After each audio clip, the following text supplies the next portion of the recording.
So welcome. We've kind of mixed things up in the past. At board study sessions, we usually don't have a lot of people. And so it's been unclear whether or not we do request to speak, but we knew this was obviously something where a lot of people would want to speak, and so we want to hear from you. The order, we have traditionally had people speak first and then have the presentation, but we've had a lot of people who have asked in the past that we do the presentation and see more what the agenda item is about and what the administration has to present, and then have folks speak with the white cards. So I think, unless there's any objection, especially up here, maybe out there, that we should go ahead and have just a presentation. I don't know how long the presentation is, and then do the white cards. Does that work for people?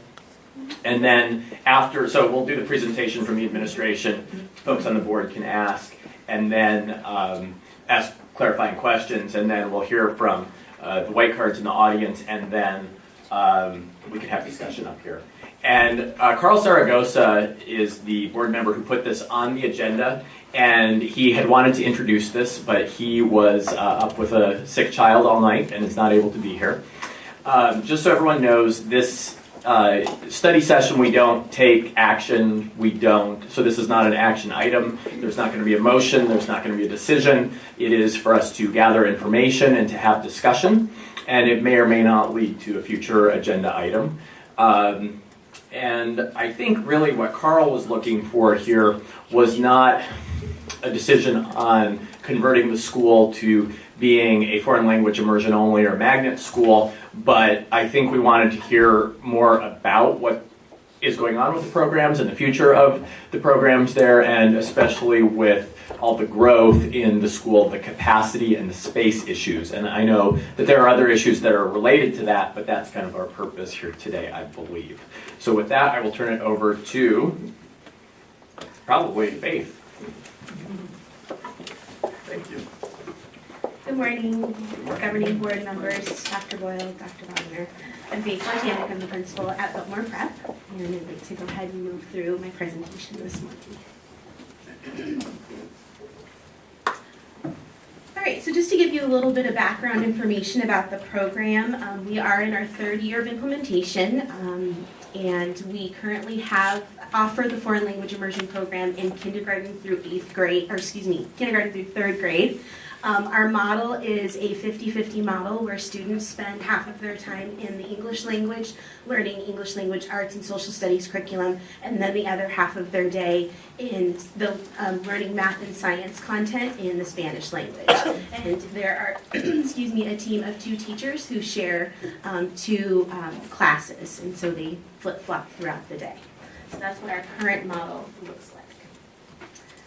Moving into what it looks like for enrollment at our school currently, which is a great thing to be able to celebrate. We have a total of 401 students who are enrolled at our school this year, and that is definitely cause for celebration because, as you know, 2 years ago we were just over 200 students, so that's approximately double the amount of students that we had 3 years ago.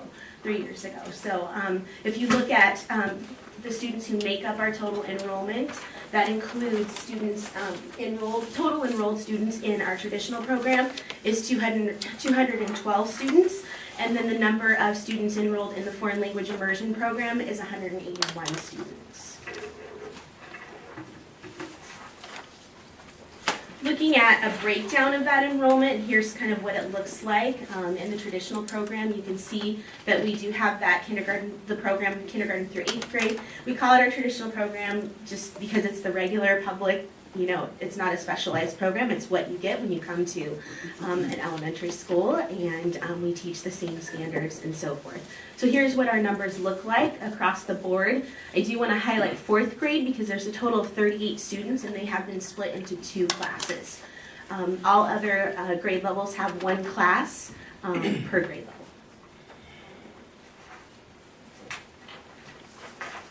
Looking at our enrollment in the foreign language immersion program, remember it's kindergarten through 3rd grade at this point.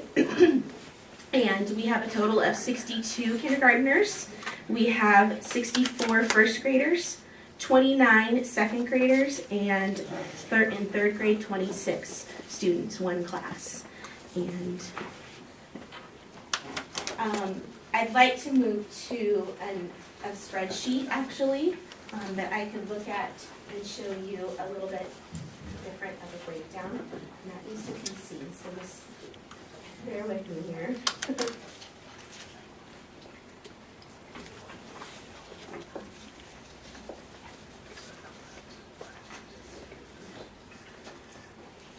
Okay. So if you look at how the students break out, the total number of 401 students break out into where they come from as far as their attendance area. Here's what it looks like. So within breaking the total number of 401 students down into those children who actually live inside Biltmore Prep's attendance area, CSD boundaries means that they are a Creighton District student, but they are not attending their home school. They're attending Biltmore Prep. And the number of out-of-district students. So you can see that those children who live within our boundaries are 155. Those that live in the Creighton District boundaries, 90, and then out-of-district students is 156. Moving on to what it looks like as far as the foreign language immersion program, you can see the breakdown again in those grade levels. And then I need to scroll down because it's kind of a lengthy thing.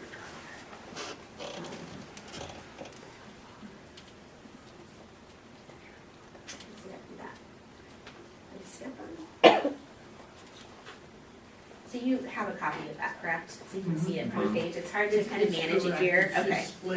Okay. So you can kind of see the breakdown, and I'll move to that bottom screen there is the total number of students in the foreign language immersion program broken down into those three boundaries categories. And then the numbers there at the top. So sorry for the audience. 99.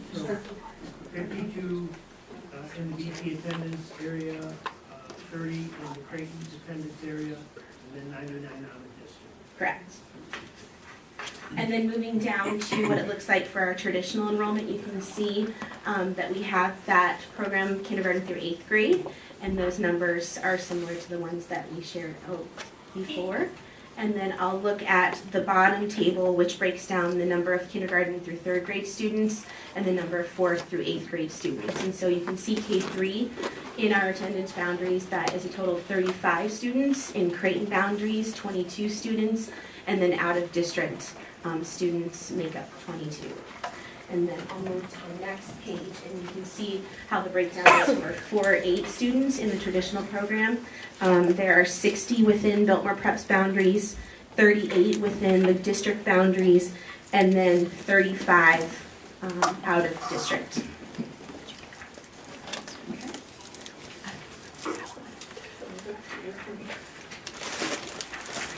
And hopefully you're noting for the minutes that.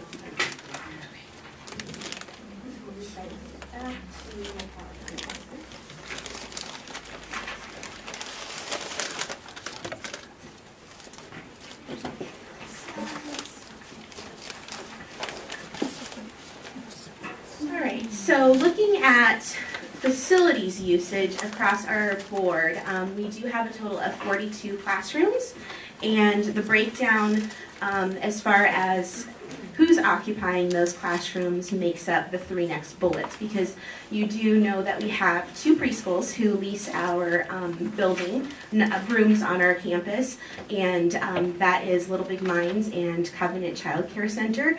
And so Biltmore Prep students currently occupy 35 of those classrooms, and Little Big Minds has 7 and Covenant has 5 plus a small office. Now when I did the total number, which how I got that 42, was actual classrooms that could host a whole full classroom. So we do have other little tiny rooms, but I did not count those because realistically we couldn't fit a classroom in there. So I wanted you to be able to see that. Faith, and go ahead. Do both of those have after-school programs as well? Yes, they do. Mm-hmm.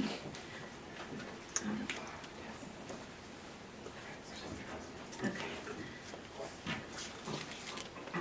Thinking about the future of our school, and I would like to hone in first on the future plans for the foreign language immersion program. Are planning to expand the program through 8th grade. So as you noted in the slides before, I told you that we had the foreign language immersion offered for kindergarten through 3rd grade students. The plan is to roll up each grade level. So that 3rd grade group will move into 4th grade, then they become 5th graders, and so forth. Okay, so we are going to have a foreign language immersion program eventually, kindergarten through 8th grade. We also have plans to provide an opportunity for the students in the foreign language immersion program to learn a 3rd language. And we have had discussions about that language being Mandarin, and we are looking at the possibilities on how we might secure a teacher who can teach Mandarin effectively, because that's a difficult thing to find. The difference between that 3rd language and what that would look like for the children would be more of kind of a high school elective approach, where students would still be in a Spanish immersion program, spending their time in both English and Spanish, but then have this elective where they can learn the 3rd language. The implementation would be, the planning would begin in 14-15, because I wanted to be able to have enough time for these current 3rd graders. When they're in 5th grade, I'd like to begin the planning for what it would look like with that 3rd language when they are in 5th grade, to give us a good amount of time to really create the vision and lay out that program. Some other things that we are looking to incorporate and are currently incorporating with some of our teachers who teach in the foreign language immersion program on the Spanish side. That is incorporating reading, writing, and grammar of the Spanish language. If you think about some of the programs out there, foreign language immersion programs out in the Valley, the whole focus is for children to become efficient at communicating via speaking the Spanish language, thus an immersion program. And our goal is really to have our children to be college and career ready who are bilingual, biliterate. And so we do want to start to incorporate some of those grammar, writing, and reading of the Spanish language components to our curriculum. Currently, I have a teacher in 2nd grade who has really taken this and ran with it. She's done a lot of research. She's had a lot of training on the other side where she's an ELD teacher. She's been an ELD teacher. She's been to several of the ELD methodology and grammar trainings. And so what she's done is taken that knowledge and flipped it for the Spanish language. And so kids are doing Morph House and language warm-ups and some of the other things that we use for our English language learners. And so our kids are getting that opportunity. She and the 3rd grade teacher are working closely together to incorporate those strategies into their curriculum.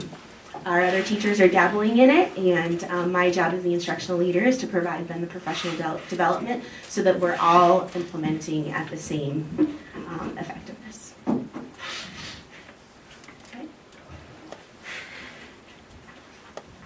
Thinking about our school in overall, the future plans include really just stepping back and thinking about what is good for all kids, and never straying from what our vision and our mission are.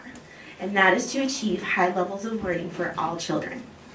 And so, as the principal, as the instructional leader, it is my job to be the keeper of that vision, and that's how our teachers and I operate our school. And so we will continue to do so, because staying true to that focus and that streamlined effort is what is getting us the results that we're getting currently.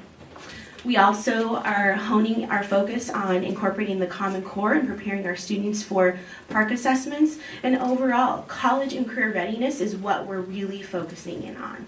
And that is good for all kids. That's what we want for our children, so that they can compete globally across the world. In addition to those two things, we will continue to look at how we can accelerate learning for all children. To give you some examples and what I really mean by that, we have children in many grade levels who are exceeding the current standards. And so for me to have a kindergartner who is reading at second grade level stay in kindergarten reading does not do that child justice. And so thinking about achieving high levels of learning for all students, we have to think critically about how we can meet that individual child's needs. And that's our approach at Biltmore Prep. So we look at things like walking to read, introducing them to above grade level standards, and how we can continue to differentiate each child's learning so that we maximize their learning and also prepare them to be college and career ready. So we will continue that focus. Additionally, we want to continue our focus on technology integration. We have an array of technology opportunities for both our teachers and our students, and I would like to see that continue, and I know that my teachers believe in that as well. It may include additional iPad flip instruction units for more than just the 2 classes that we have them in now. Every teacher at our school has an iPad media set because our parents believe that this is something that they want for their children as well. So we want to continue that focus. In addition to the other areas that will make us a great school, we would like to continue to, or actually look to offer a Spanish enrichment class for all of our children. Right now, I'm able to offer it to some children in the foreign language immersion program and some children in the traditional program, and that's just because of the scheduling, and how it all works out. I'm sure you said that a Spanish enrichment program, is that what you're saying? A Spanish enrichment elective, so it's one of their special area classes.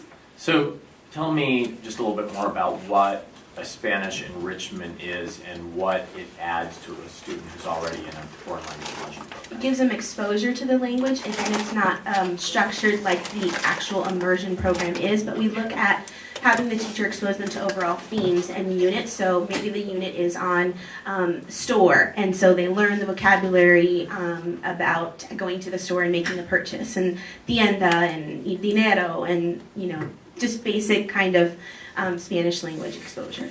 And I'd like to be able to offer that to all students, kindergarten through 8th grade.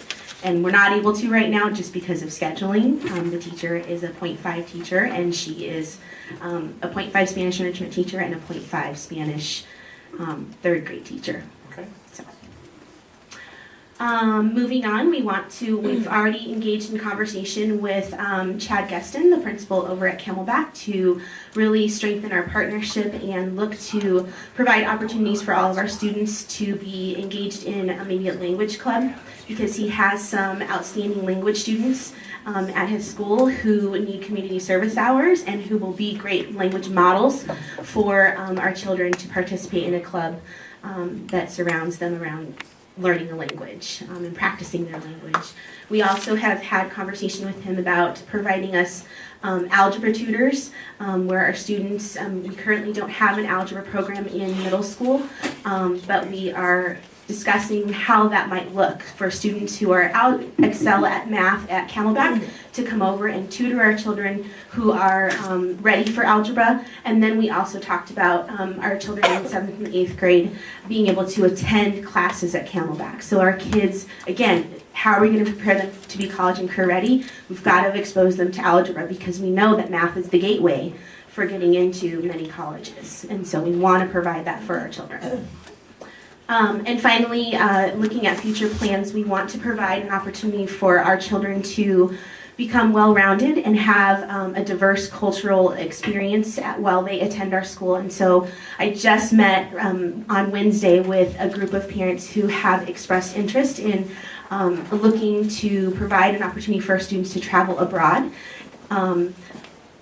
to different countries such as Spain, maybe even possibly Costa Rica, and also developing a relationship with a school in Mexico, a sister school, where children work on a year-long community service project. They engage in Skype conversations and they learn about each other's culture, and then we do a yearly exchange. And so we developed a very basic action plan for that to take place, and we're planning a visit over spring break to visit Mexico and tour some schools who would be candidates for a good sister school and hope to develop that relationship and get the program up and running. And that would be available to all of our families. Of course, the little ones, we definitely would want their families to travel with them, and that's what that's our vision for the program, is that families could have an opportunity to take their children to experience different cultures. And so I'm excited about the vision of that program and to really see it come to fruition. So And if you have any opportunities for board members to come as chaperones, please let us writing know. it down right now. So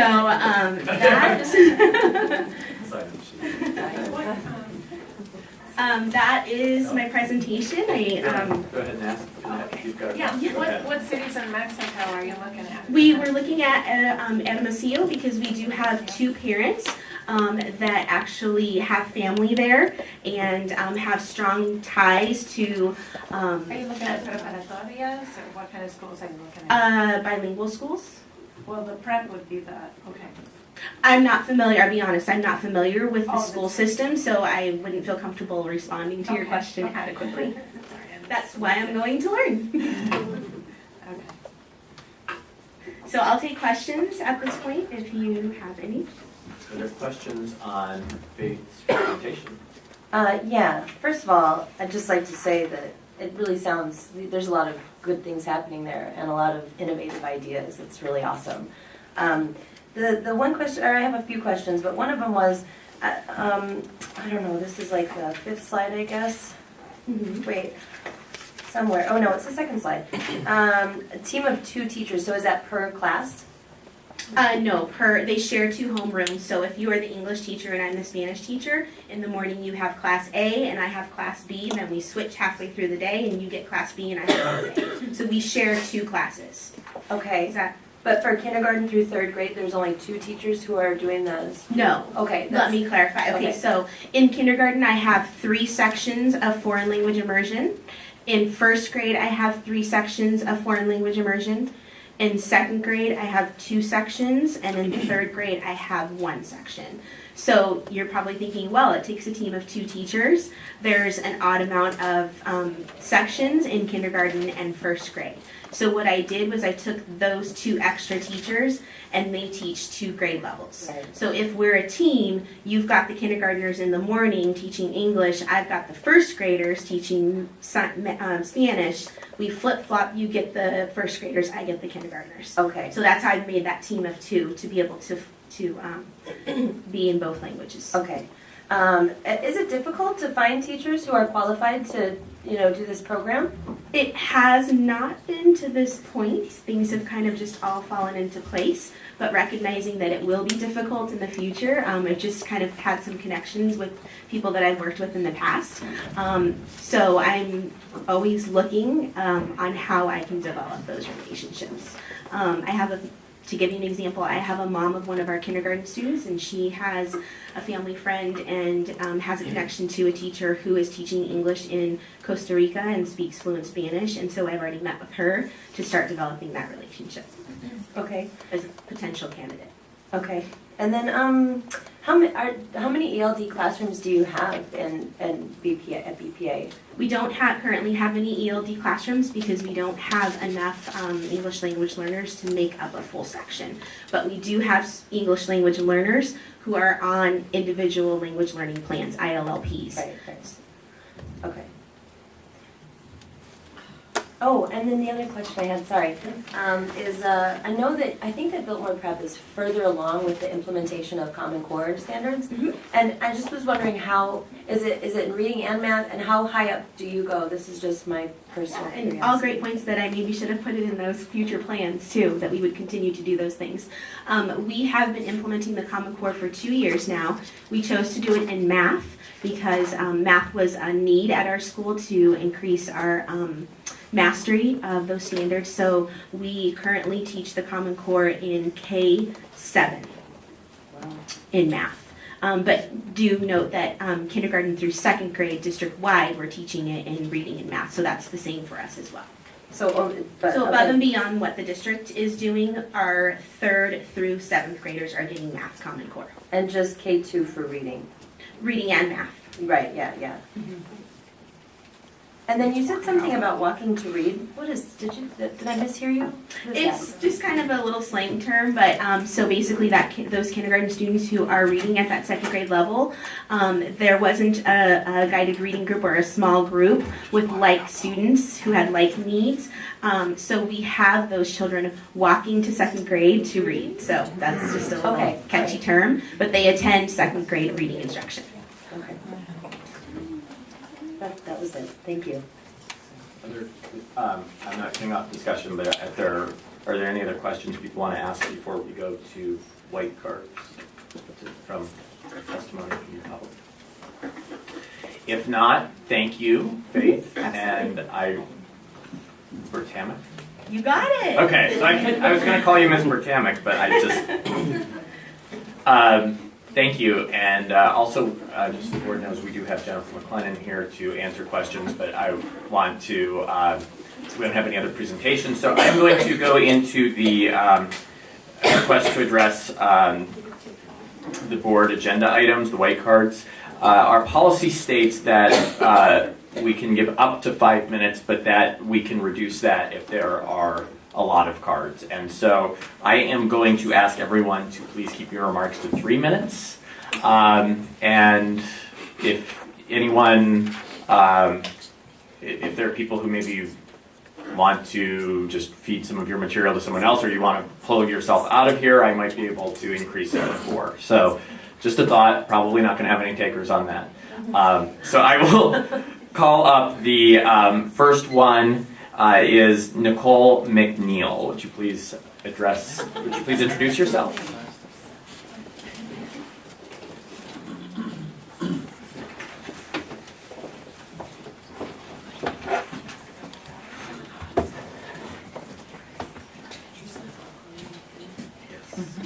Good morning, Mr. President, board members, Dr. Boyle and Dr. Wagner. My name is Dr. Nicole Teochea McNeil. I am currently a parent of a child in Little Big Minds. I'm also a founder of Little Big Minds.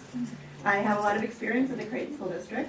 I did my student teaching in a bilingual program at Creighton Elementary School. I also was a student teacher on assignment at Mackin Elementary during their dual language program as well. And that is one of the reasons I have chosen Creighton for my own children. You know, and having a child, being in education for 18 years now, it's been one of the toughest decisions to make as an educator. And there are other foreign language immersion programs. We visited them all, and they weren't academically driven. They were language driven, and the only one speaking the language was the teacher. If you visit at Little Big Minds, it's academically driven. My 2-year-old can count in English and Spanish. He understands what translations mean. My daughter's reading in English and Spanish at the age of 4. And the reason I chose, and Pilar chose, Little Big Minds to be in Creighton was because of the foundation of bilingual education and the history of bilingual education that Creighton has for English learners. You know, my education is in English learning. My daughter is bilingual. And the whole program for English language in Arizona for English learners has become too political. What a second language offers my daughter is the new gifted program. No other, starting under the age of 5, what LBM is having students do is access cognitive ability that a monolingual student cannot access. You know, and when we're looking at the transition of those students into Biltmore Prep Academy, we're seeing that. You know, we're seeing the difference in the students who attend Little Big Minds and are bilingual already. When they are bilingual, they're also offering that 50-50 model. And the other thing is my background, my doctorate is in curriculum studies and my master's is in bilingual education. I was also director of English Language Acquisition Services implementing SEI, and I currently work with Osborne School District, who also has a dual language program, and most of their students are English learners. So the misconception that any FLY program limits English learners from accessing that program is fictitious. It's happening, it is allowed, and the other best part of that, if it happens at Biltmore Prep, we've gone around every policy that you guys have been fighting to have English learners have the same quality education as English speakers. That's not happening anywhere else other than Osborne. Osborne just got, I'm sure you guys have gone through the monitoring process. They also went through the monitoring process. They have their ELs in dual language programs, and they passed on all of the monitoring processes that went down there. Adela Santa Cruz even went in and observed and was very impressed in allowing the students to access 2 languages. So thank you, I appreciate your time, and I wish I would have been last. Next person is Renee Shamblin. Would you please introduce yourself? You have 3 minutes for your comments. Thanks. Good morning, Dr. Wagner, Dr. Boyle, members of the governing board. Thank you for giving us this opportunity. My name is Renee Sandler Shamblin, and I live at 3525 East Highland Avenue, Phoenix, Arizona. I heard that there were some concerns expressed at the last governing board meeting about the future of Biltmore Preparatory Academy excluding some traditional students. And I just want to express my sympathy and my sadness that any parents ever felt any anxiety or any stress about the possibility of that occurring. I have been involved in some discussions with other parents. I'm not the spear leader of any movement here, but I am just a parent who has been involved in some discussions about the future of the foreign language immersion program in our school. And nobody has ever discussed excluding traditional program students, the current traditional program students from our campus. To the extent our school is an FLI school, that option was only discussed starting in prospective years in kindergarten, just like the FLI program began. And so it would be from kindergarten going forward up a year every year. The growth in Biltmore Prep's enrollment is due to the foreign language immersion program, by and large. There has been some growth in the traditional program, but in large part that has been due to several of the families who have chosen the foreign language immersion program for their younger siblings, bringing older siblings along and enrolling them in the traditional program. The facts are that we are only in the 3rd year of our foreign language immersion program. And over the past 2 years, in grades K through 3, the only grades where it's offered, approximately 80% of the students are choosing the foreign language immersion program, and about 20% are choosing the traditional program. If you look at the stats from within the school boundaries, the facts are even more stark. The FLI program only exists in grades K through 3, and from within our school boundaries in grades K through 3, there are only 35 students total from within our neighborhood boundaries who have chosen to enroll in the traditional program. That's less than 9 students per grade from within our school boundaries who are choosing the traditional program.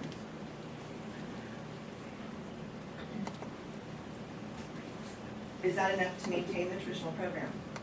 That's a decision, that the governing board would need to consider.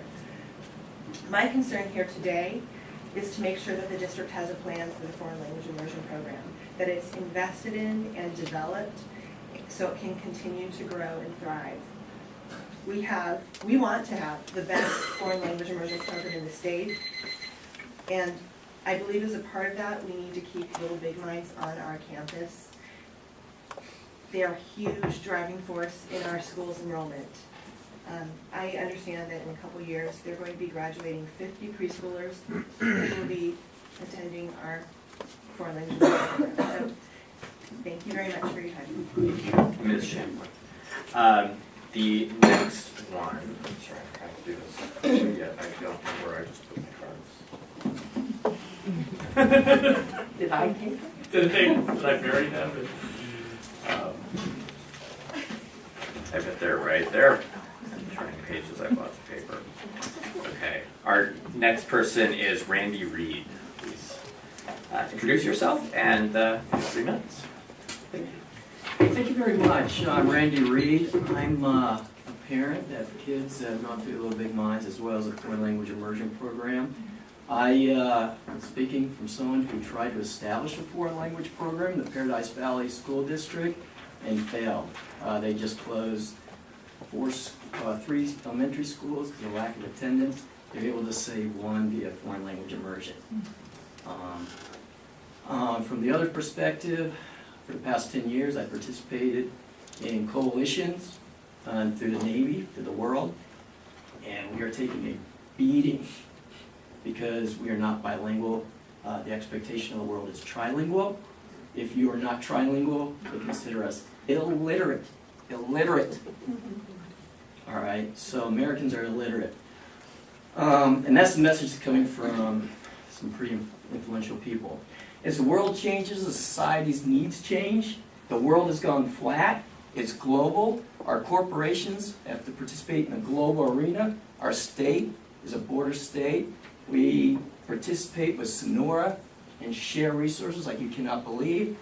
The bilingual gap is causing a problem.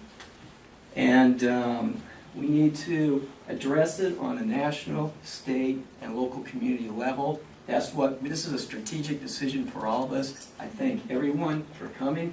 I thank you all for your vision in the future for having these programs. There are only 6 districts in the state and maybe 100 in the United States of America that are addressing this need. You compete with Veritas right up there in basis. It has caused a brain drain from public schools to charter and private. The only program of the 4 programs our state produces that has stopped that brain drain is the foreign language immersion program. All right, so if you're competing for the $500 a month, that's it. Performance-wise, I'm going to quote some research from Christina Ladas, which is, she advises the state superintendent on this. 9th graders in the Cave Creek School District meets and exceeds, all of them, the district average on every Ames test last 5 years. 8th graders too. This is the foreign language programs, as well as they've exceeded Ames in English too. Going back the final, because I know I'm running out of time. If you decide to enhance this program, grow it, whether it's Biltmore or throughout your district, please, you have to identify the high school that's going to receive these kids.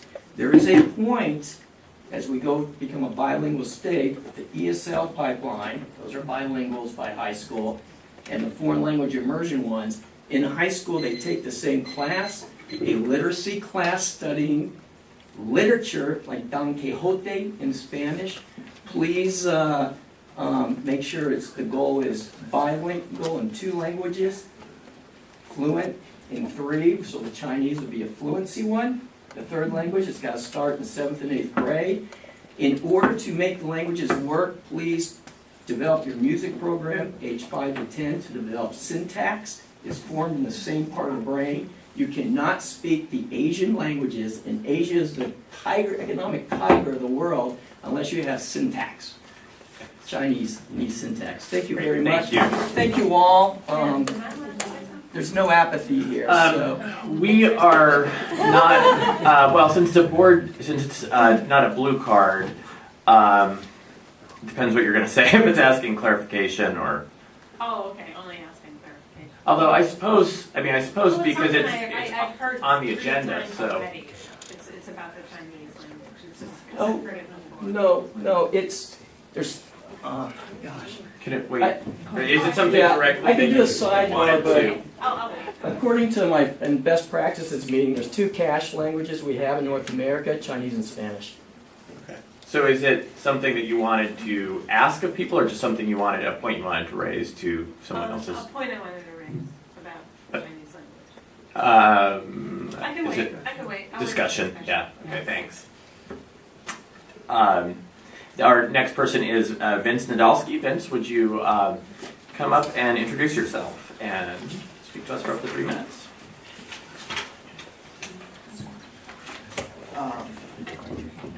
Hi, my name is Vince Nadolski. I currently have a child enrolled in Biltmore Prep and also a child that's enrolled at Little Big Mines. I'm here, the reason all this came up was really initially about a space on campus need, and all this kind of snowballed into what really is the plan for this program going forward. Nobody really has a true plan set up, so that's what we were really ultimately hoping to set up. But everybody has seen that in the last 3 years, Biltmore Prep has grown dramatically just purely from the FLY program, whereas prior to that, it didn't grow. So I was looking into an avenue that would help grow that program as well as merge all the students into one grade. So my thinking was, why were there parents that didn't choose the FLY program? I mean, that just didn't make any sense to me because it just seems so logical that you would want that. And as it turns out, there's some state regulations that don't allow people to enter into the program purely because of the Zella test. I would like to try to develop something that would take students that can't pass the Zella test at kindergarten, which is pretty much impossible for some people, and it would develop them in such a program so that by the time they were to reach the 2nd grade, they would be able to merge into the FLY program, and then we would then have a more diverse community that would also not only be dual language, but it would be dual cultural. I feel that if we were to do that, it would separate Biltmore Prep from every other school in the nation, as well as it would support the majority of all of the people that are actually living inside the district. And then also, it would help attract some of the people from outside the district, which is what the school needs more than anything else, because as has been discussed in the past couple board meetings, there has been studies done that shows that the Creighton district itself is under-enrolled, and the state's only recommendation, if this was to come up again at the next time that they went through review, was that schools would have to be shut down. So in order for us to avoid that, I feel that the need is to market the program to everybody, not just one group of people, and then influence people from outside the district and inside the district to join the program and make it blossom into what it really can be. So I'd like to thank everybody for their time, and that's it. Beat my time. Thank you. Our next person is Amy McSheffrey. Would you please introduce yourself and speak for 3 minutes? Mr. President, members of the board, and Dr. Boyle and Dr. Bogner, thank you very much for giving me the opportunity to speak. My name is Amy McSheffrey, and I'm at 4417 North 38th Street in Phoenix. One of the reasons I chose Biltmore for my kids, I've been a parent there for 7 years, is because I want ethnic and socioeconomic diversity for my children. I think that is as important as learning languages. I think that's important as well. I think if we start kindergarten prohibiting parents and children who, for whatever reason, have kids that are not right for an FLI program, we are going to have a different type of population at our school. There are kids, for whatever reason, the foreign language program is not right for them, starting in kindergarten. However, I've seen, and it's amazing, kids who perhaps are not English proficient, kinder through 3rd grade, become English proficient and have entered my daughter's class, which is great. It's started to become a dual language program. But preventing kids from coming to the school, I think, is just going to be problems for enrollment, and it will change the diversity of our school. I think this foreign language program is extremely successful, and I know there's a space issue at our school. I would recommend that we expand it district-wide. You've got a program that's working. You've got parents that are ambassadors of the program who will help to market it and be ambassadors. I mean, that I think is the key to getting this district back to full enrollment. I love the plan that Faith has to have Spanish as an elective. I would love to see that every single day, not just once every 6 days, for all kids in our school. We have an opportunity at our school. We have kids who are fluent in Spanish. I would love to see my daughter, who's not yet fluent, speaking Spanish with these kids who are bilingual. So if there's, I know, and that's a budget constraint because we have a teacher, but we don't have enough teachers to speak that. I mean, I think to bring our school together and to make this a really special Spanish-speaking school, it would be great to have Spanish enrichment every day, 45 minutes a day, for every student at our school. Thank you. Thank you, Ms. McSheffrey. Next is Jennifer Bonet. Would you please introduce yourself and speak for up to 3 minutes?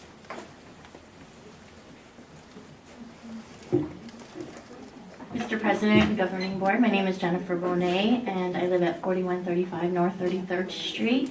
I actually live in the Biltmore Prep School District bounds, and our son is a student in the FLI program in 3rd grade. He also is a former Little Big Minds after-school program, which we loved, and we thought it was a great program as well. I live within the school boundaries, and we volunteer our time and resources to support the school. Our children originally were in the Madison School District, even though we were out of bounds at Madison. And we chose to send them there because we always enroll our children in schools with reputations for excellence and innovative programs. And put the children's, not just our children's, but all children's interests first above other parents, adults, and other many varying interests that come into education. And I was intrigued by Biltmore Prep because of the foreign language program. But I moved my youngest son over. I was intrigued by it, but I moved him because I was so impressed with the school, the principal, and the school district's willingness to be innovative and open to change, which is not something you see at other schools. I can tell you in the Madison School District, it was very difficult to get new ideas moving anywhere. So that really impressed me. And we were there for a year, and we were impressed with his experience and the leadership of the school, the cultural and economic diversity of the campus, and we moved our other child into the traditional track. He was our older son. And every child learns differently, and Biltmore Prep has the ability to serve child with their different needs.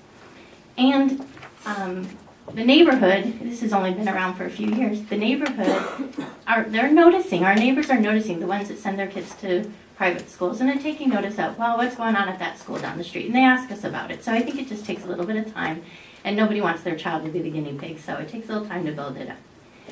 The risk that the school and the school district took to include the FLI program has paid off in spades, which is evidence of why we're here today to see about growth needs. Unfortunately, a decision to revert to a single program will undo what makes Biltmore Prep such an excellent and special school.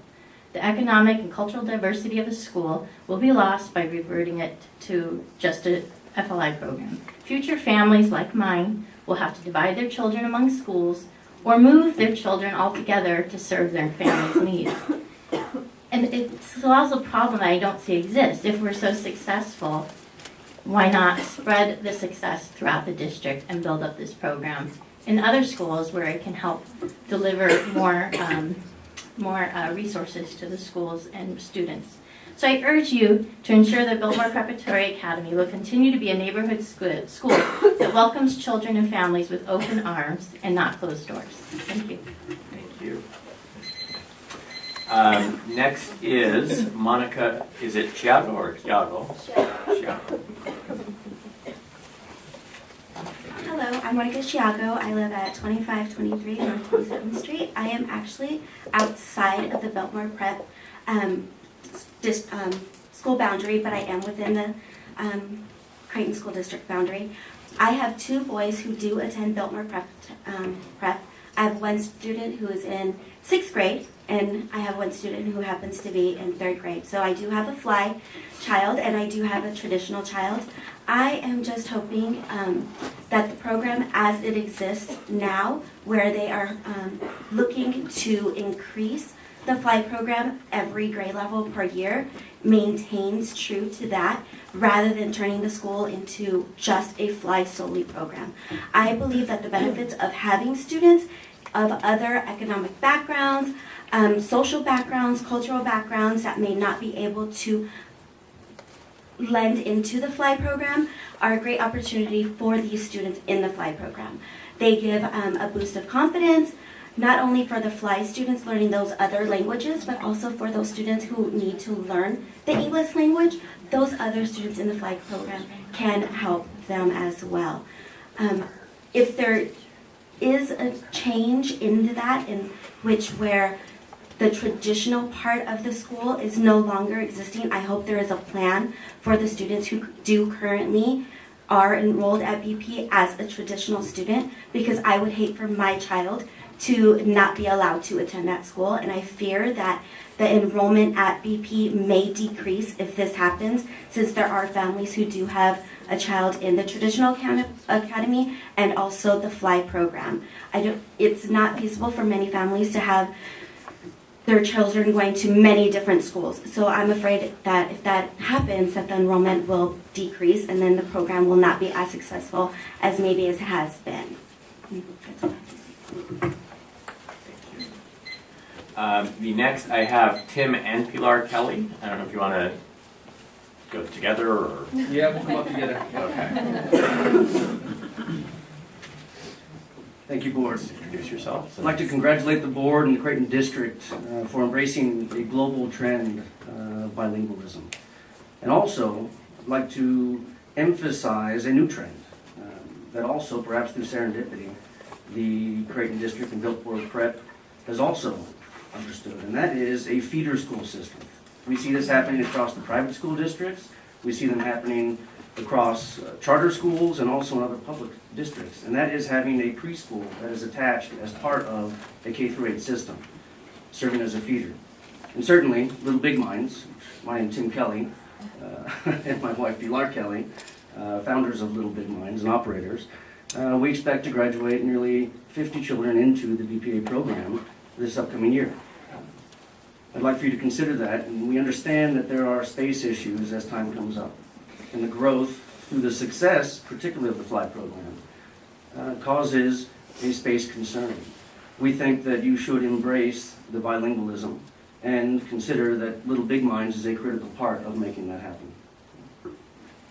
Yeah, thank you. My name is Pilar Kelly, and when there is a will, there is a way, and we're not trying to exclude people. We're, on the contrary, you want to include Spanish speakers, English speakers, speakers of other languages into the program. We're not here to be an elite program. That's not what we believe in. That's not what we're preaching for. We want to embrace everybody within the program. And as Nicole mentioned, there are ways to do it where you can have the children of other languages into a FLY program without having to pass the ACELA testing. They have to be proficient in English orally. But there are ways. So I'm here to tell you that we just want for you to tell us a vision, and we want to work with you in that vision. And if you choose to keep both programs, what is the vision to sustain both programs? Because the space is a concern, and we need to address that issue. It's an urgent matter because we need to plan around this issue. So please see us as partners, and like I said, where there is a will, there is a way, and we can make it happen. And we are here to embrace everybody. I've heard some people saying that you won't have the demographics, the social-cultural experience. People that come into a FLY program are from different backgrounds as well, so I don't see that as an issue. By having just the FLY program, you'll have that diversity. There is not the problem. You won't lose that. You won't lose that uniqueness. I see it because I have parents in the preschoolers that are going to transition into Biltmore Prep, and they come from all backgrounds, heritage-wise and socioeconomic, cultural, so you won't lose that advantage, which is wonderful. We want all social, cultural backgrounds in our schools. Thank you so much for your time. Thank you both. I would like to call up, I think it's Melinda Hurd. Please introduce yourself.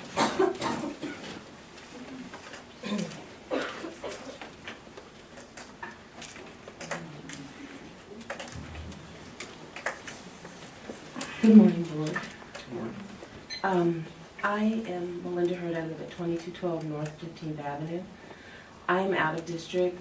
I sent my son to Biltmore Prep because of its excellence, and he is thriving in the school. Where he came from was a Montessori school, and he wasn't doing well at all.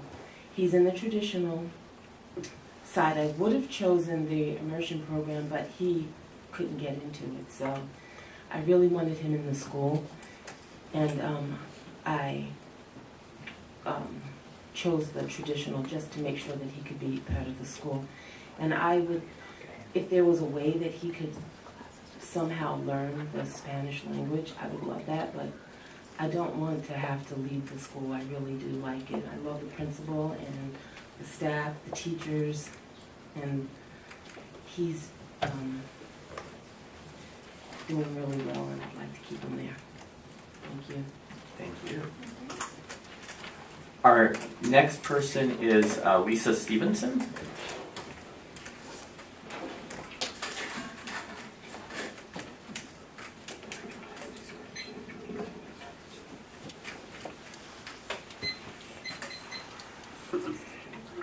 Thank you. Good morning, Dr. Wagner, Dr. Toyle, members of the board. My name is Lisa Stevenson. I am an out-of-district parent. My address is 1613 East Montebello. I have 2 children at Biltmore Prep, one in each of the programs that are offered, one in the FLI in the 2nd grade, as well as one in the traditional in the 4th grade. As a parent, I am a huge advocate of foreign language, and I don't think any one of us in this room can deny the success we've seen from the FLI program. But I also want to point out that as a parent, I also have seen the success in the traditional program as well. As I mentioned, I live in the Madison School District. My son attended a Madison school. Madison schools' reputations precede themselves. However, my son came to Biltmore Prep reading under grade level, was the reality. And his Lexile, when he came over, was in the low 100s, which was under grade level. And currently he is at grade level. So to me, that is a huge success. And as a parent, I know each child has different needs. I guess my personal vision for the district and for the state and the country would be that we see that there are different needs for the different children. And when we embrace a foreign language, I guess my vision would be more that we expand it to other schools and other districts without to use the phrase, throwing out the baby with the bathwater, without disregarding the traditional program, which definitely has some merit and value at the same time. And that is all I have to say. Thank you. Thank you. Tiffany Auger is our next person to speak.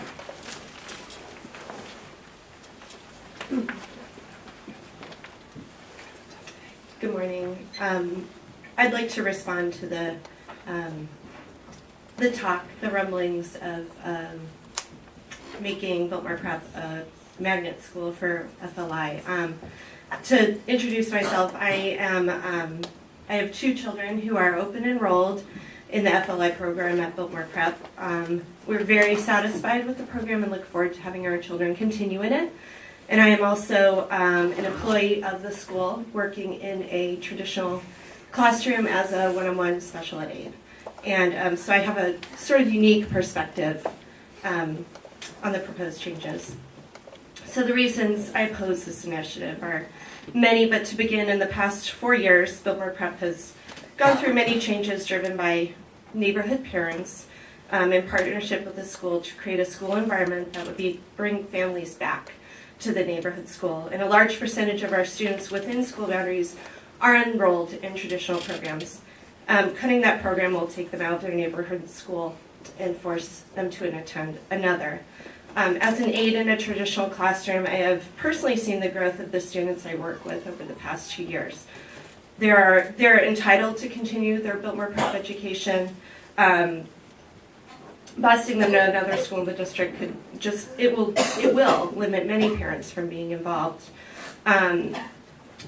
Between volunteering on campus to even attending APTT meetings, because we have a lot of parents that walk to the school out of necessity and walk to those APT meetings at night, dragging the whole family with the stroller and everything. And they do that because they want to be involved in their children's education. Another concern I have is many of our families have children in both programs, as we've had represented here today. Our attendance will likely drop off if parents are required to get their kids at 2 schools at identical drop-off and dismissal times. And I believe that we will, our parent involvement will suffer tremendously Additionally, cutting the traditional program causes our school to lose a tremendous amount of wonderful involved families who just will not be able to be involved as a result. I feel like we're already a magnet school. We have parents coming in from all over town who are leaving private schools to attend, who are leaving charter schools to attend. And the draw is that our school is doing everything right. We have something for everyone. And just the academic rigor, the leadership, of the principal, the teachers that are involved, it's drawing people in. And I would hate to see our teachers too displaced. A great number of them would not have the opportunity to continue. So I would love it if we keep it as it is. We love our school. Thank you. Thank you. And the next person I have to speak is Tiffany Zook.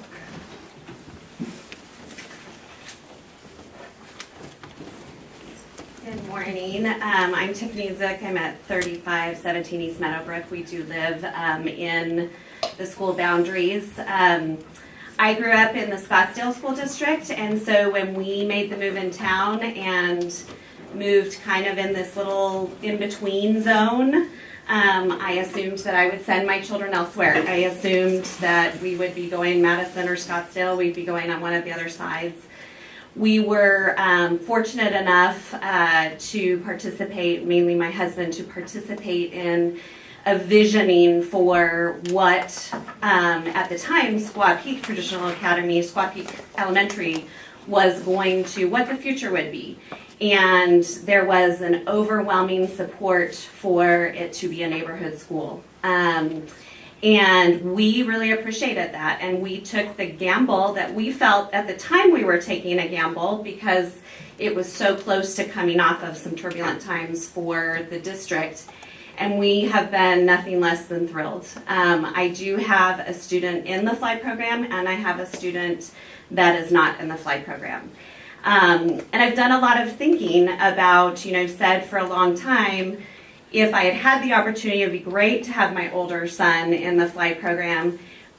But now as I'm watching the way that he learns and I'm watching some of his challenges, I'm not so sure he's the best candidate for the flight program. I think he's a very good candidate to be in a traditional classroom. And this year alone, the growth that we've seen in him has been just, it brings me to tears with the teacher that he has. And I appreciate the fact that I have the choice.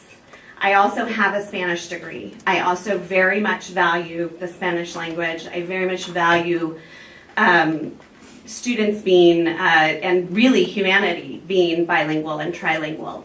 I'm just not so sure that every single student is cut out to do that in that format. I would love to see Spanish elective. I would love to see my older son getting some Spanish every day.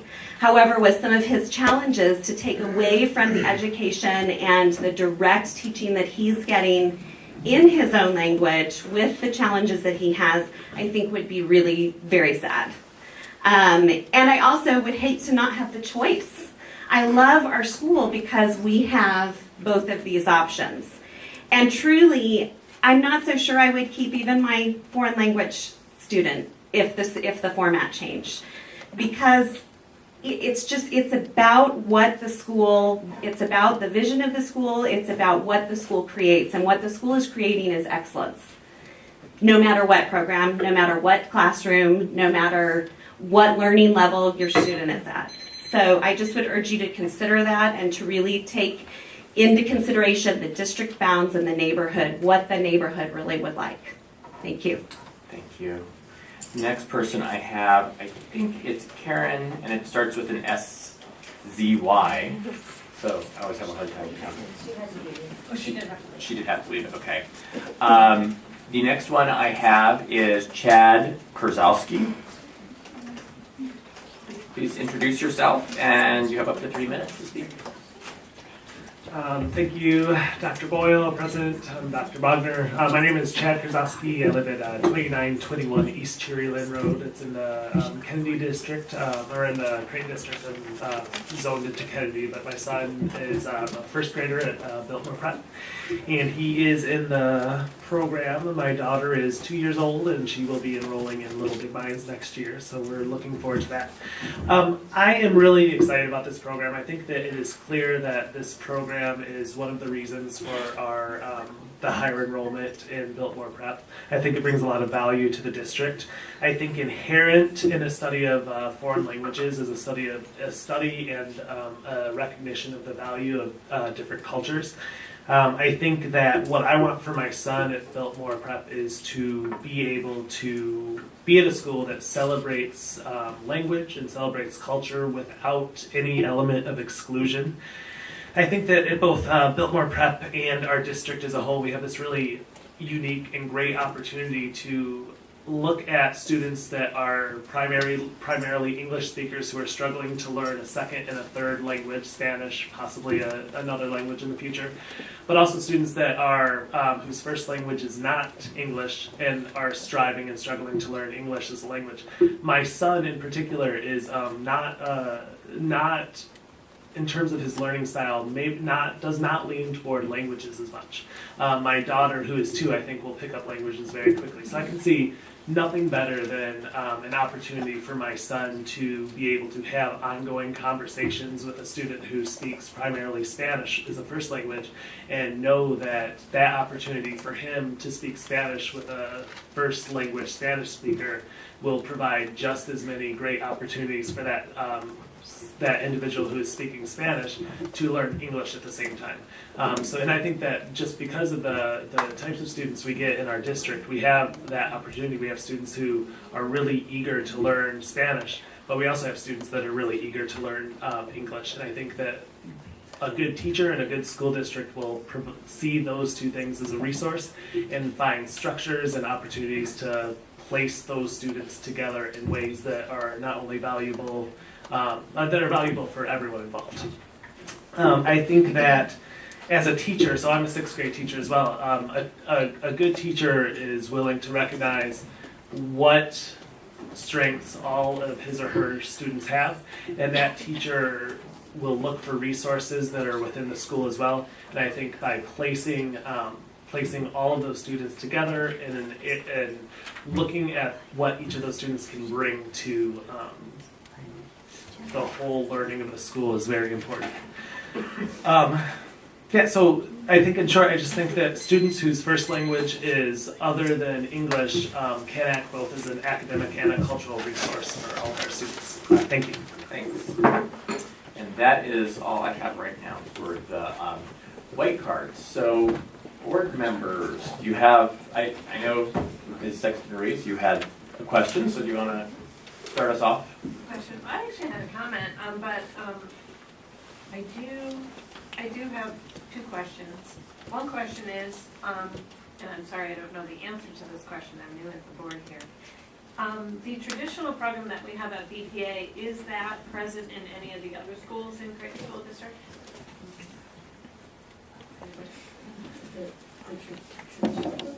Yeah, the traditional program. We call it It's really not any different than any of the new programs that we have at the school. It's a traditional elementary education. At one point, we were a traditional academy, but over the growth and evolution and rebirth of our school, we don't have many of those attributes in place anymore. Okay, so it's not a magnet traditional. Correct. It is not. Okay.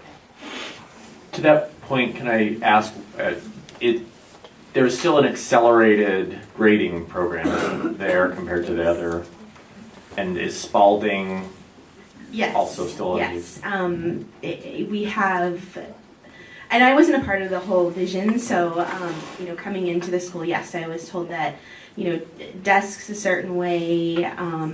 Spalding was definitely the heart of the program. They went to visit different schools that were traditional schools. And so we do continue to use Spalding as a part of our curriculum, and we have an accelerated grading scale. So to get an A in our district, it is 92% and so forth. So, but we don't have a lot of other similar elements to the other schools that are kind of traditional academies. Okay. I just want to make a comment, and it's about the Chinese language, only because I'm a person who knows many languages. I know I'm fluent 100% in Spanish and English, of course, and I know Italian, French, some Polish.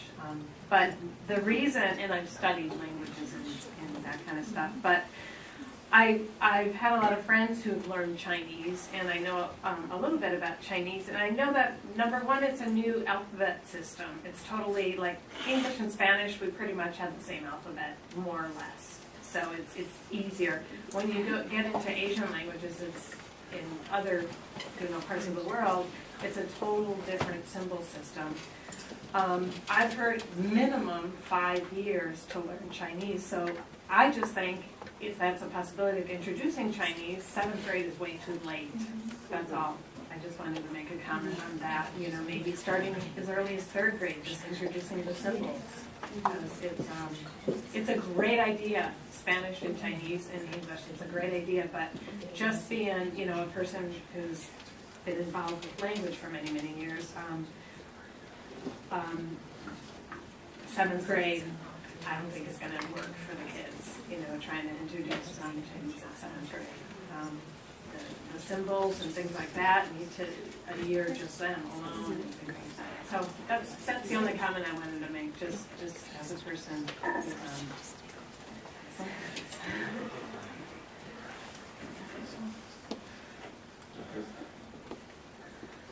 Questions, comments? I would just like to say that I heard a lot of people mention the Osborne model. And the Osborne model is really driven by the parents because their population does include a lot of native Spanish speakers. And so I know that parent organization, I have a friend who's on the school board there, and they have a very, very active parent organization throughout the whole district that has been able to maintain that program despite the English language learner laws in Arizona, so that they are able to include those kids who I hear people are worried about being excluded from DPA. So because of that very, very active population or organization throughout the community, all kids are able to go. And I just wanted to point that out because they know the law well enough to know how to get around it, basically. That's what's going on there. And Ms. Simons, do you know whether or not that school, and I can't remember which school it is in Osborne, it's the one over by Christown. Well, maybe that's Solano? Is it Solano? Solano's by Christown. But I don't think that's the Oh, that's where the district office is, so that's where they advertise it. I don't remember, I'm sorry. But do we know if whatever campus it is in Osborne where they do that, if it's, if everyone is in a dual language, or is it, I think that they still maintain a traditional program there. I'm not sure on this. I don't know. I'm sorry, but that is a good question. oh, yes, we have someone in the audience who knows. I'll call you back up if we can. I currently work as a liaison between ASU and the Crane School District Osborne School District to help teachers effectiveness and increase student instruction. And so they do have it currently in Encanto and Clarendon, which are, Encanto is a K-3 school and Clarendon's a 4-5 school. And so they do carry it through.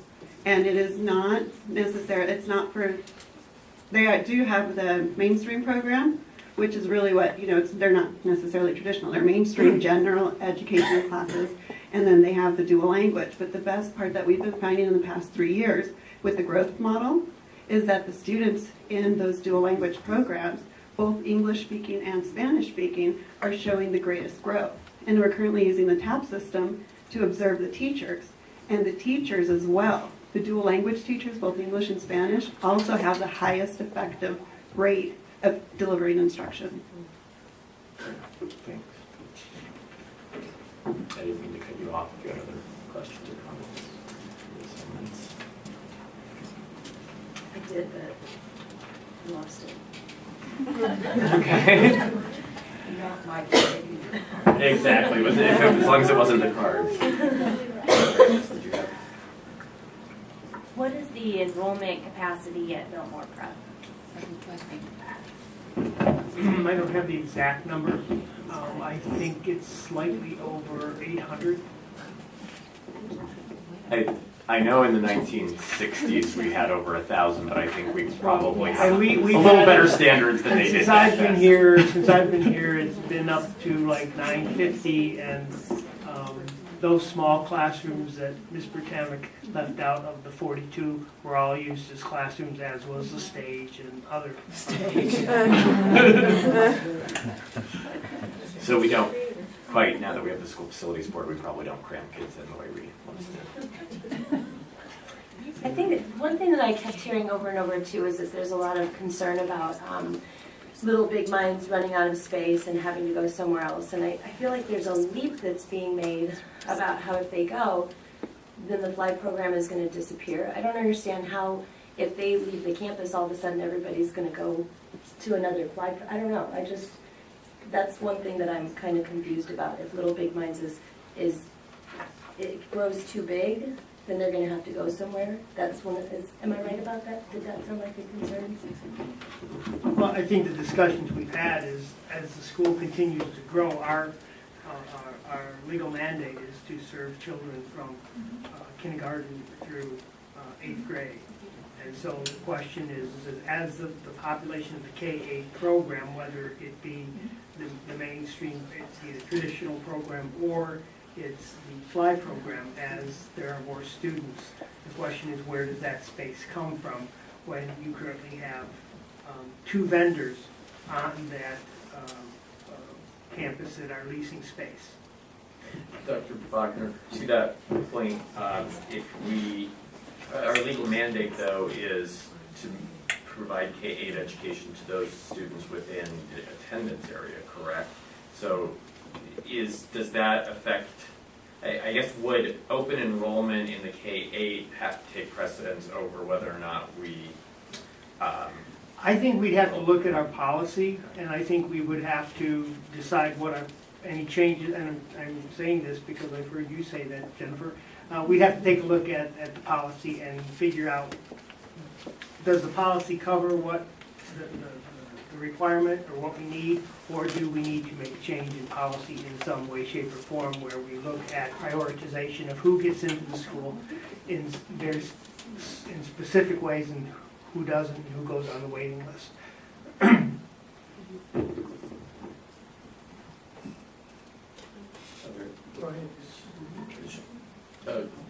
Jennifer, yes. Governing Board President, members of the board, my name is Jennifer McLennan. The district asked me to sit in as legal counsel, and I just wanted to clarify what Dr. Bogner said correctly, which is that if the district's mandate is to serve the K-8 population, if the space runs out, you all would have a lot of legal options available to you. They might include, transitioning the boundaries, transitioning the school from a K-8 to a K-3 and moving the 4-8 somewhere else, keeping the Little Big Minds program and the Covenant program there. So you have a lot of different options. But as far as the open enrollment option goes, you are required to have open enrollment policies in your district. You have adequate policies. You may wish to revisit those as you look at this to make sure that you're capturing with your open enrollment policies all of the priority categories that you currently serve. And I don't, in terms of recognizing people from the audience, I want to be very fair because we've given everyone an equal amount of time. But I know certainly if board members want to call someone up, if someone has an answer to a question, that's fine. So are you answering? Yeah, the preschool part, and whether it's Little Big Minds. Can you approach the? Yeah. The question was, how does the Little Big Minds piece fit with the foreign language? And what it really is you're asking how does preschool fit with becoming bilingual? And it has to do with about 30 years of research. I got the names of the people, I can get a venue on this, but you become bilingual from age 0 to 10, okay? And the big juggernaut of that part is actually when you become bilingual, the language goes in this part of the brain, and if you learn it after age 10, it goes over here, and you can't be bilingual. You're like me, just a fluent guy, and everybody will know the difference if you're a native language speaker. Where we get our biggest kick for language development, and Europe is doing this, is from age 2 to about 6 or 7. And we Americans don't start till age 5. Okay, so Thank you. Sorry, this is irrelevant. Thank you, sir. You're not here anymore, Yeah. but it's not fair to those Correct. who else spoke. Thank you. I was wondering whether or not it was to that exact question of kindergarten or of our legal requirements. I mean, I understand the value of bilingualism, and to say that, keep maintaining a traditional program is rejecting bilingualism, I think is an incorrect statement. I feel like people are very worried that if Little Big Minds goes, then all the people who send their children to preschool, they're also going to leave, and I don't know, that also seems like a leap to me. I feel like if there's an FLI program in Biltmore Prep, why, if they have to go somewhere else, or if we grow, which is what we want to do anyway, then I don't feel like those parents are going to all of a sudden say, well, I'm going to go somewhere else. I think that for a lot of parents, if they're really interested in the foreign language immersion, it is like having to them, even though legally and from our standpoint it's different, having Little Big Minds and having our K-8 program, to them it's the convenience probably of having them all on one campus. If I really love the language program and I've got a 3 or 4 year old and I've got a 8 or 9 year old, the same campus. So, and is that specific to that point? Yes, it is. Just to mention that one of the critical concerns is we were informed that as of 2014 we would have to diminish our spaces by 1 unit. And what I want to make is the business case of having a feeder school, a preschool that feeds into the program, and that the FLY program through Little Big Minds is one of the most successful. So it's a business case. Thank you. You can always feed from another location. Okay. So thank you for the comments from the audience. I really want to avoid this. So if board members do have someone that they want to hear from, if they have specific questions to someone's testimony, but I really don't want this to. I want to maintain some order and fairness. Other comments and questions? Is that right now? I don't want to sound like I don't. Is the Zoma test, is that state mandated? Do we have to? Yes. You're saying, has somebody come up and said that we can say we don't have to have? Oh, that's right, parents can waiver out, okay. No. However, Jennifer, can you tell us about the legal requirements of that? Sure. The question that has been posed by Government Board Member Sexton Ruiz is what requirements the district has to comply with English language learners. English language learners that come into your system have to pass the Azella test in order to not be labeled as English language learners. And if they can't do that, they have state mandated instruction programs that requires 4 hours of English for those children. I heard Faith indicate that the students who are ELL learners on the Biltmore Prep Academy campus are served through what's called ILLPs, which is that they have individual programs. If the numbers grow large enough, you have to actually create a separate classroom for those children. I am aware of, and the testimony that was given earlier by the woman who's from ASU, that there are ILLP students who are being served in foreign language immersion programs in other districts. I understand to be true. That is not the only way to serve those children. So your most important thing that you all need to do as a district is to make sure that however you are serving those children is in compliance with ADE's mandates and ADE's monitoring of the district programs. My understanding as to how that is done is that it would require block scheduling, and that they require 2 hours of English instruction for those students who are in a foreign language immersion program of specific blocks, and then 2 additional hours of English instruction. But the 2 hours of English instruction that are in the block schedule would be on a pullout basis, a secluded basis for those English language learners. And that information I gained from Michelle Marshall at Scottsdale Unified. Since we last met, went over with them. They are looking at making their Pueblo Elementary School a full language immersion program. That would be a magnet school or a school of choice and exclude the neighborhood boundaries. So, does that answer your question? Yes. And then there was also discussion about whether if you are an English language learner, your parents can choose to opt you out of that state mandated program, but the school district cannot in any way advertise or promote that option. It is solely an option of parent choice. Or even tell you about it, right? Correct. They're very, So you very, have to somehow just know that. very, very specific and extreme regulations regarding English language learners in the state of Arizona. The comment that it was very legal in nature is true.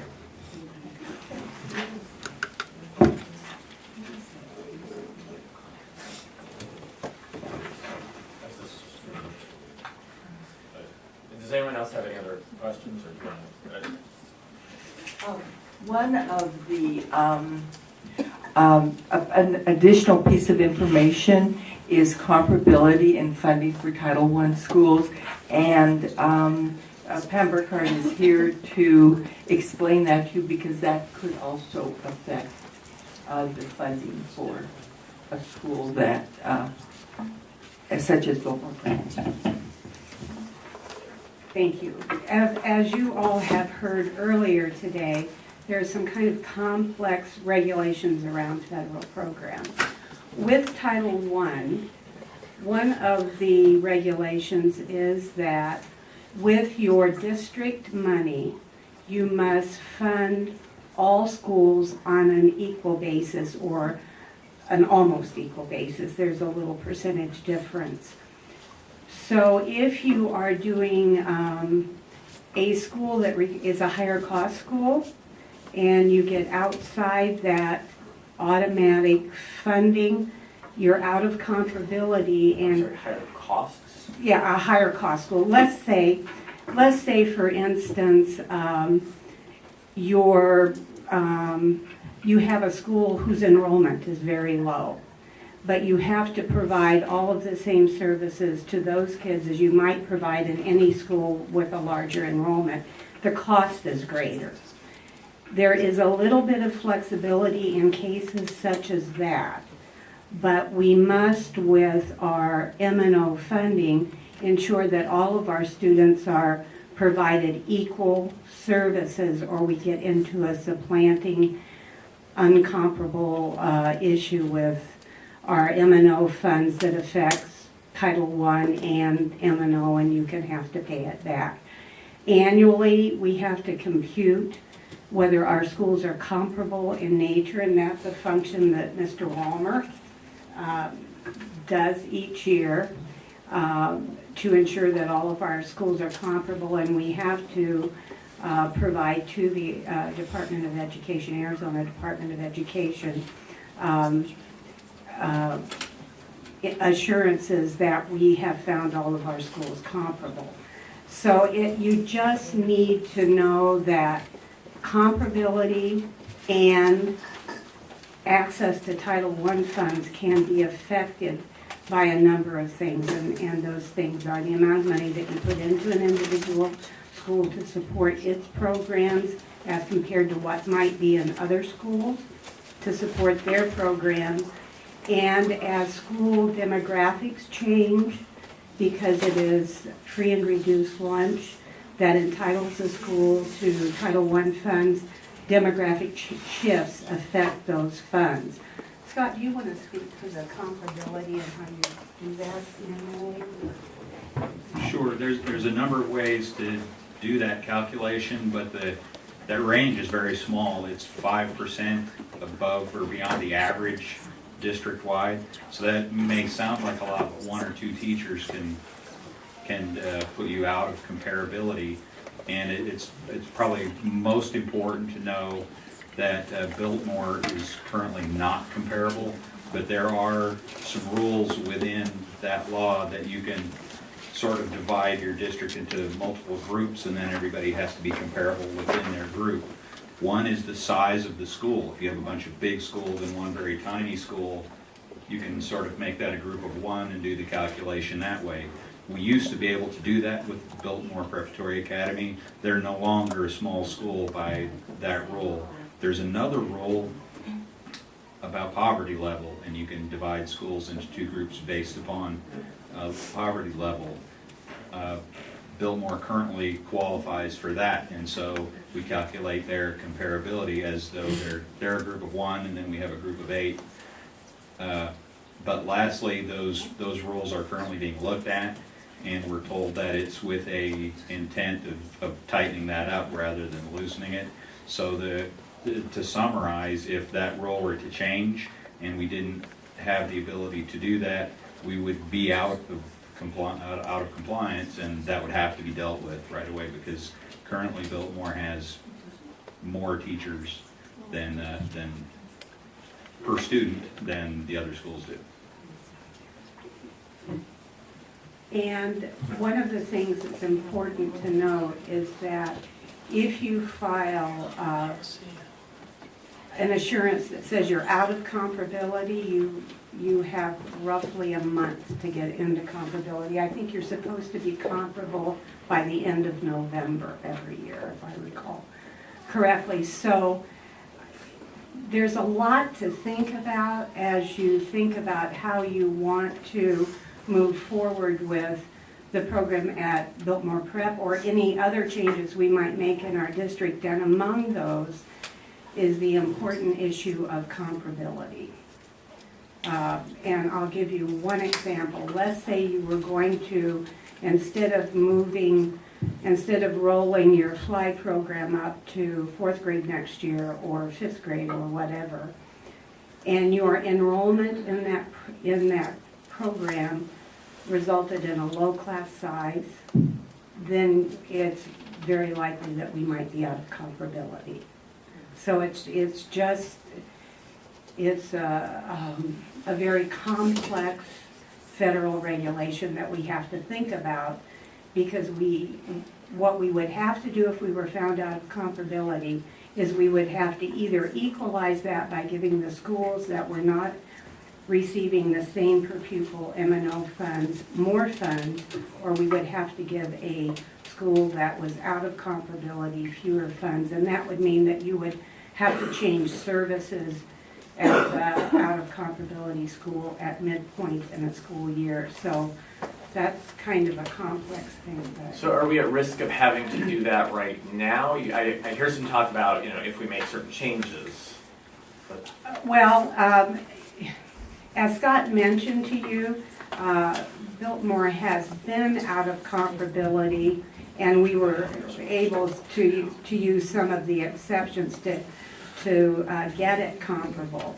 But going forward, if the feds, which they are really looking at, change those methodologies, it could very well be out of comparability, and we would have some problems, not this year, but going forward. So I think it's just a word to the wise to, as you make decisions as a governing board, to do a check on will Biltmore or any other school in the district for that matter remain comparable. We're not in jeopardy this year because we were able to make use of an exception.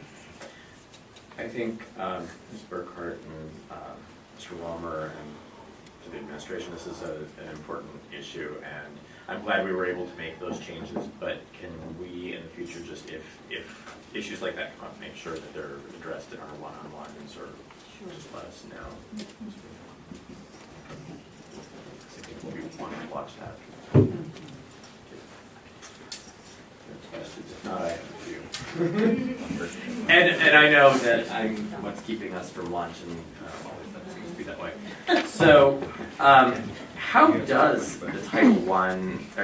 So, is Title I something that I hear of a Title I school, and all of our schools are Title I right now? Is there a point where you are just less of a Title I school, or do you lose a designation? There are levels of Title I.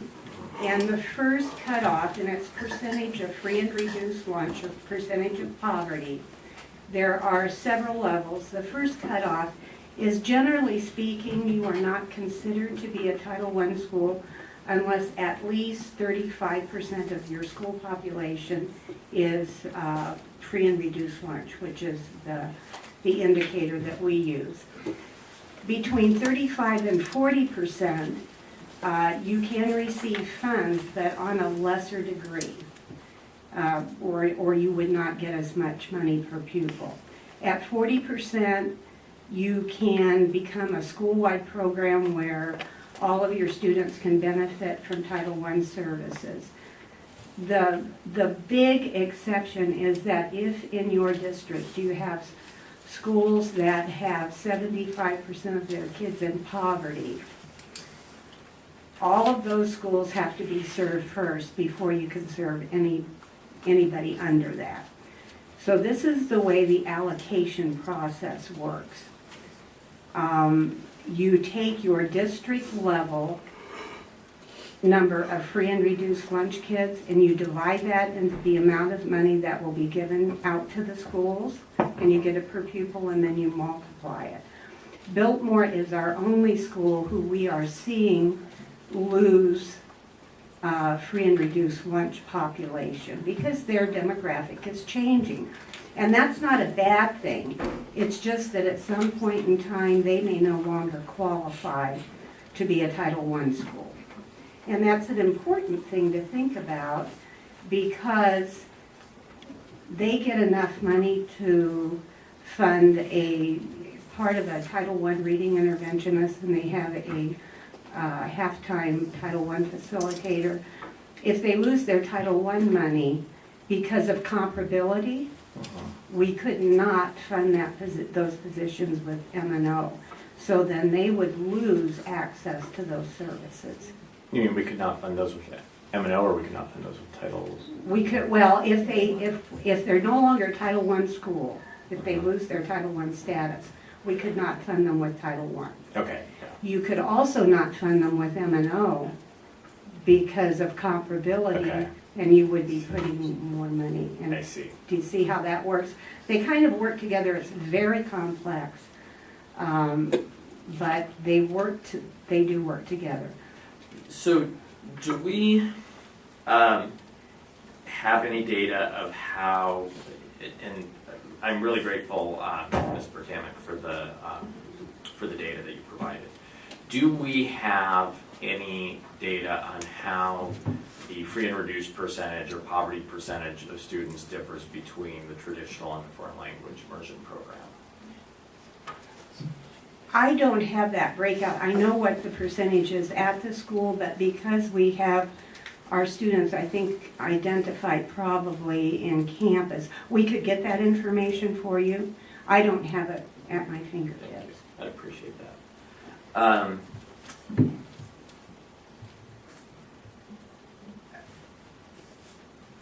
I think also one of the concerns that I've heard from parents, maybe not so much today, but over time, is how do we better promote these programs? Looking at the enrollment data, I'm kind of thinking, I can understand word of mouth actually is the most effective. And maybe this is something that we need to be addressing at another time, because I do think that we don't do a good enough job as a district promoting ourselves and tooting our own horns. So I guess I'm just going to leave that as a point that's lingering out there rather than seeking a response, more rhetorical. But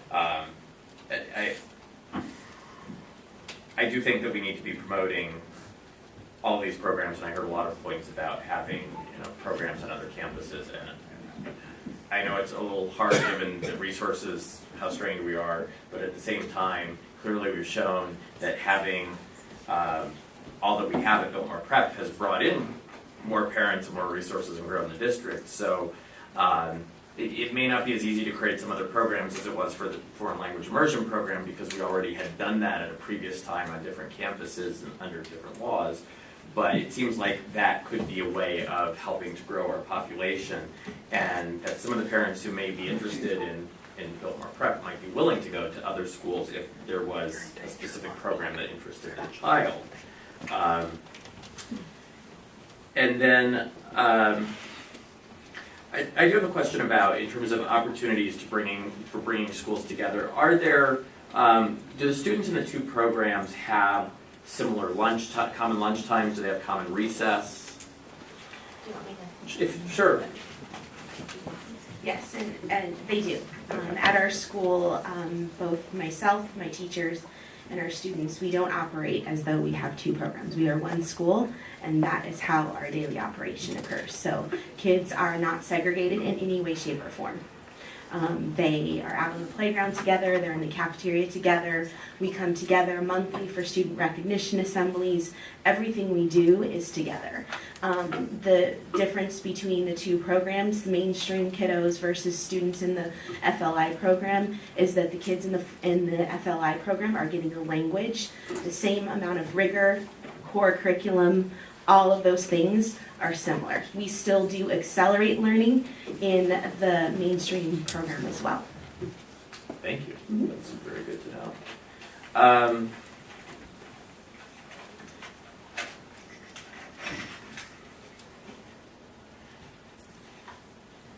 If we were to look at making any changes, what do our current open enrollment policies allow? So for example, if we have parents who might be concerned if they're in the foreign language immersion program, and let's say they have a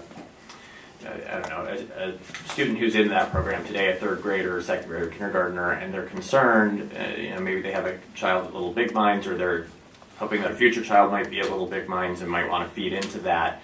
I think a concern that some parents might have is, if I have a child who is there at the FLI program and I'm from out of district putting my child there, will I be able to put future children there if the school fills up?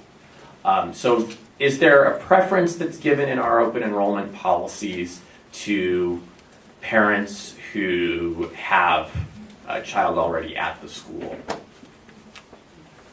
And Jennifer, you're probably the best one to... Thank you, Mr. Jewett. There are preference categories for your open enrollment policy. One of those preference categories includes students who are already attending.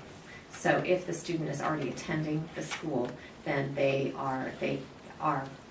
have the first right of first refusal, so to speak. So they they continue their education.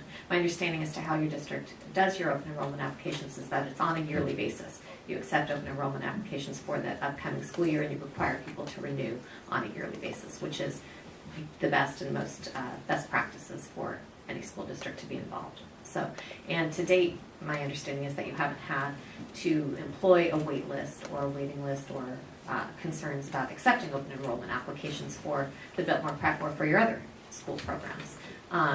Should your programs grow to, and I hope they do, to the extent that you are going to be creating wait lists, there are different ways of doing that, and that's something that you might want to visit at a future board meeting. So that's also a policy that we certainly could change.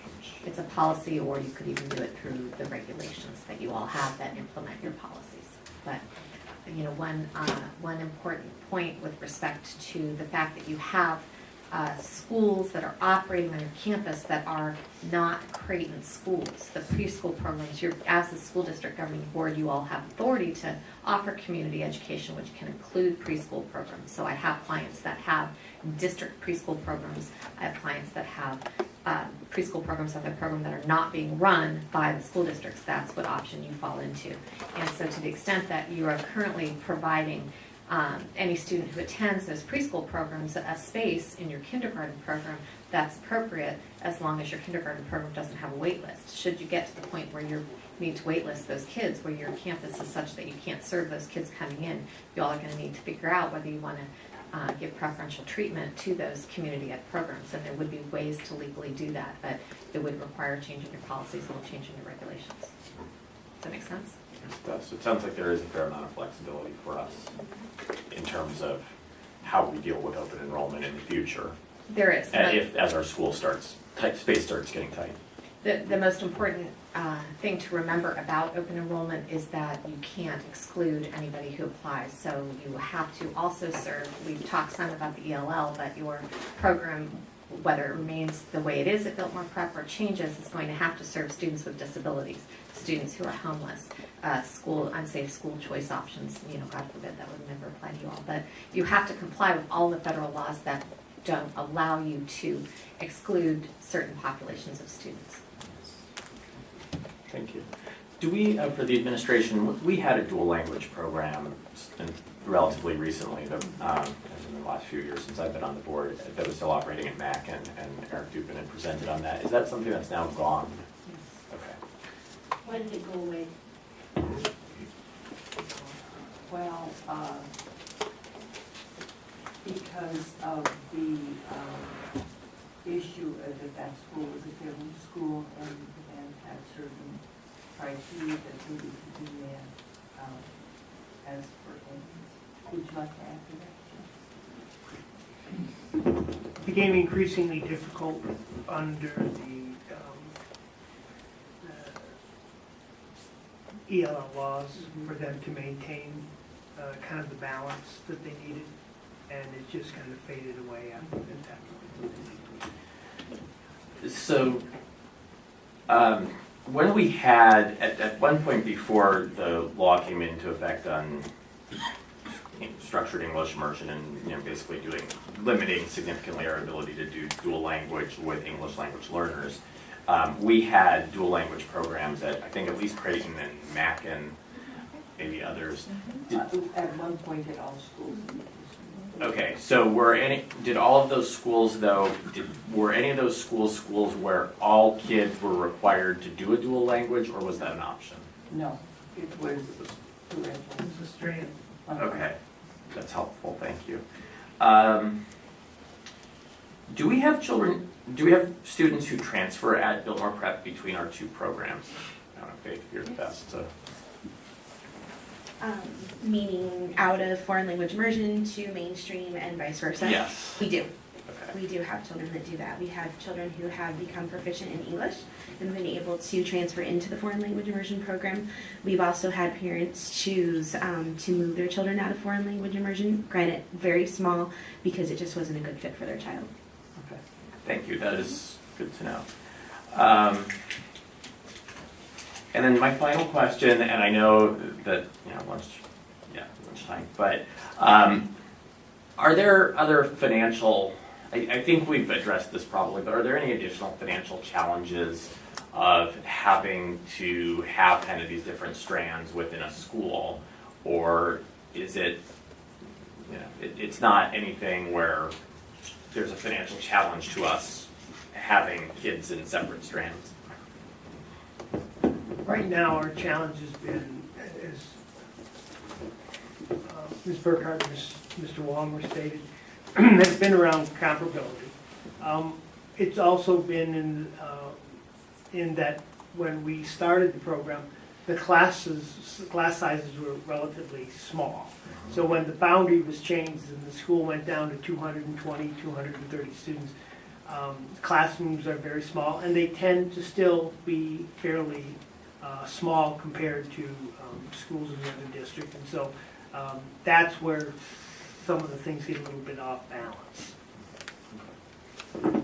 And I just... Well, and there, I mean, we have to buy materials, and we buy materials in Spanish. Sometimes those cost a little bit more, but it's not been, I wouldn't say that it's significant. We also need to purchase furniture, because when we did downsize our school initially several years ago, I know that a lot of that furniture was distributed to other campuses, and so now we're in a situation where this year I had to borrow furniture from other schools because we didn't have enough desks, we didn't have enough chairs, and so forth. Interesting. I just think for those of us who've been around for Let me just clarify that one statement. It went, the furniture went to other schools because we had children in other schools. So yeah, exactly. It wasn't a hoarding thing. Exactly. We're being filmed on that program, Hoarders. I think this is just great and really interesting because for those of us who've been involved with this district for a little while, to see the transitions people were, a few years ago, the concern was, oh my gosh, is the school going to stay open, and what's the future going to look like? And I think in the 4.5 years that I've been on the board, the only time that I remember more parents coming than this was potentially maybe with the length of the school day, but I think mostly was when my first year on the board, when we did our traveling roadshow and we had schools that were underperforming and we had to go to each campus and notify parents and have them listen to our performance improvement plans. And we haven't had to do that in several years because our academic performance has so improved at all of our schools. And to hear parents who are here, I hear concern about the future of this campus. I've not heard anyone say anything but wonderful things about this school. And I see heads nodding. So that's just really, to me, shows how far we've come as a district, and I'm really happy about that. So I don't know if anyone else has any other comments. Yeah. I want to make sure that in case Randy Reed leaves the building before I can rush over to him, I'll stay. That we are very proud that Christina Lados, who was Christina Marchica, worked in Creighton District in the 90s and was the director of a dual language program that was it was the district dual language program. And so as a principal, I had the opportunity to work with her. And we did have dual language classrooms throughout the district, and we had some wonderful federal grants at that time. So when we were approached from Biltmore Prep to look into a foreign language immersion program, you can't imagine how our hearts palpitated to think that we might have the opportunity again to offer the program, because we are in agreement with you that multiple languages make a difference for kids, and they increase the dendritic growth in the brain, and that those early years are critical. So just in case you were to leave early, I wanted to make sure that you know the pride that we have in having the opportunity to have a foreign language immersion in Creighton District. We're just grateful that you guys brought this here. I know it's a lot of risk. I wasn't part of any of that. I'm just a student of some people who were bold a couple of years ago. We're very thankful. Thank you all for your input. Anyone else from the board have any other comments? If not, we are, yes, Faith. Pam just wanted me to share, and I think it's exciting also as we celebrate the success of our school and our district, that we are a Title I reward school, because we've had a lot of conversation about our Title I program, and that's an exciting thing for us to celebrate, because you get that award by having a distinguished Title I program in your school, and you can get it for 2 categories, high progress and high achievement, and Biltmore Prep earned that in both categories, so that's another celebration for the school. Thank you all, and with that, we are recessed until 1 p.m.